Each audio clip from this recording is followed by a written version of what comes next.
Yes, I have been doing some Christmas embroidery projects. Welcome to the Sewing Report. I'm Jen. This channel is all about making sewing fun and approachable. I am so excited because I just purchased and downloaded some new embroidery designs, and I think they turned out super cute. So let's talk about what I've been up to at the Brother PE900, and I'm going to share all the deets. By the way, this is not a sponsored video. I purchased all of this stuff myself. I am a Designs by JuJu affiliate, and I will leave the links to the designs down below. I went kind of crazy. The site was having a sale, so I bought a bunch of stuff, and they also have a lot of really cool free designs. So this one I am just in love with, and I think it's really good. It could work with so many different types of projects. This is called the Christmas Lights Applique Alphabet Embroidery Font. It's actually a pretty easy design to stitch out. And I'm also gonna walk you through, I did make a mistake, so I'm gonna correct that for my next projects. You get all of the alphabet letters, and it's an applique design, but then it's intertwined with these really fun Christmas lights. So I have made 2 so far as gifts, and I'm probably gonna make a couple more. I used my towel hooping method, which I detailed in a previous video. I will also link that. So I did C's. They have different sizes as well. I did the one that works in a 4x4 embroidery hoop. Quick pro tip, you can use charms. Like I had some extra stray pieces from a charm pack. They're about 5 inches, and those will work for this design because it's under 5 inches. So I've been using those up to do these applique designs. This one, it's got sort of a pinky red background fabric with Christmas ornaments. I tried to get as many ornaments within the applique as I could. I only got a few. I'm a little bit bummed. And then I used some really fun thread. I used some rayon for the lights, and then I used Sulky Poly Sparkle for the green cord part. And I just love the way this looks. I think it looks super festive, but if you want to go for a different look, maybe more elegant, this charm was, I think, from the same fabric line. I think these were from, it was like a Ruby Star Society or Cotton and Steel pack I had. So this one has sort of an argyle diamond pattern with some metallic in it, navy blue, cream, gray, and gold. And then I did the outline in gold poly sparkle. This design I did, all of the threads are poly sparkle, so it's sort of a shimmery metallic. Check out my other video just on the poly sparkle thread. It's amazing to work with, and I'll link everything down below. So I did a few different colors for this, including some red, blue, green, sort of like a bronze color, and then I did a darker gray mixed with some gold for the string part. I love the way this looks. I think this is so cute. But yeah, you can see it's the same design, but they look so different. I'm a little bit partial to this one. I feel like this has a little bit more Christmas vibes. This one I think is really cool too. I'm sort of regretting not using a darker color for the string though, because I don't feel like it stands out enough. So I don't have a super dark green in the poly sparkle, but I think that would have worked pretty well for this. It wasn't really time consuming because all you have to do is do the applique fabric, does the outline.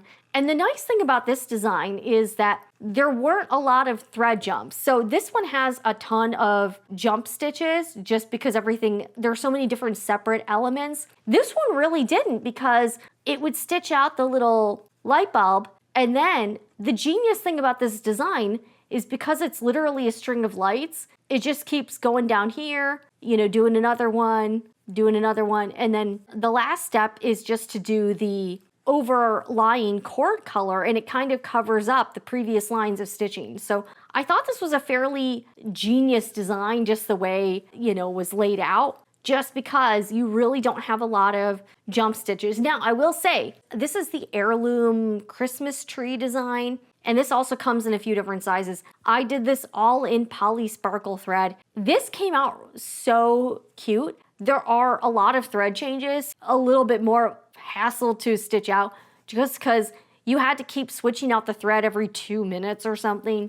After stitching this one out, I'm so glad I did it on the Brother PE900 that has the jump stitch trim feature because the 800 does not. It would have been a mess on the top if I was not doing it on a machine that had that feature. The back was kind of a mess. I'll show you some footage. The back took a while to like get everything cleaned up, but the front was really pretty easy. And I just think that this design looks so cute. I did both of the designs for the 4x4 inch hoop. You could go bigger. And that's one nice thing I do like about the Designs by JuJu files is that they usually come in at least a few different sizes. And you can also download all of your files at once instead of having to do each one individually, which is very cool. So I'm excited to try some of the other designs. I bought like a bunch of different stuff from Designs by JuJu. So let me know in the comments which of these is your favorite. Which one do you like the best? Yeah, I've been kind of going crazy with, and by the way, these are 100% cotton waffle weave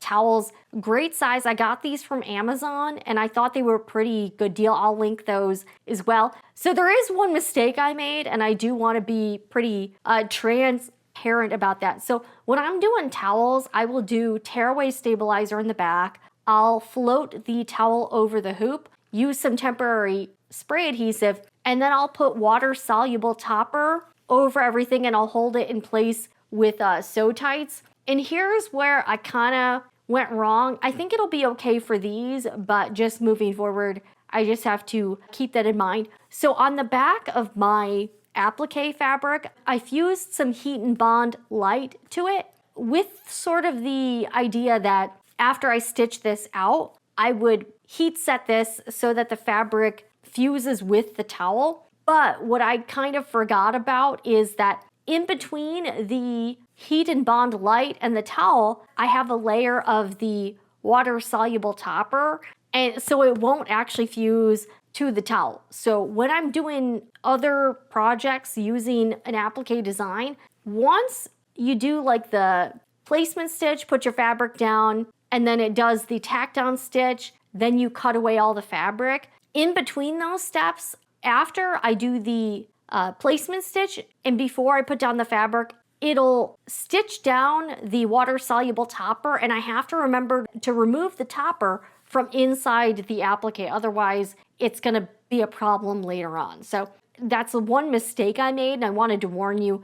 If you are doing the same type of project and you're using Heat and Bond light or a two-sided, double-sided fusible, to fuse your fabric to whatever material you are embroidering onto, just make sure there's nothing in between that would prevent you from actually fusing it. So I don't know how well this is gonna wash. In hindsight, I should have just removed the water soluble topper from inside this C before I put down the applique fabric. So that is one thing just to keep an eye out for, because that is a mistake I made on this project. So stay tuned to the channel. I also have a bunch of other embroidery videos just on using the machine, the software I use, which is Embrilliance Essentials, and I will catch you again in the next one. I'm Jen with the Sewing Report, and remember, whatever you're doing, make it fun.